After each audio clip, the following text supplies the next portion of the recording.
This one is for the plastic wall parts. Install on the wall and lock the screws 1, 2, 3, 4 on the wall. Okay, and use this one.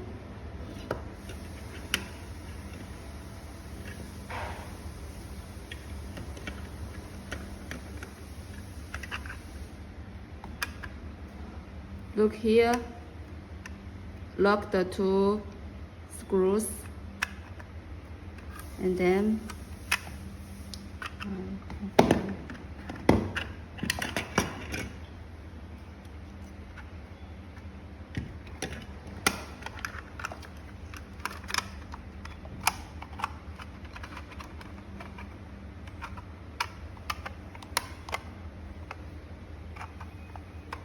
install like this.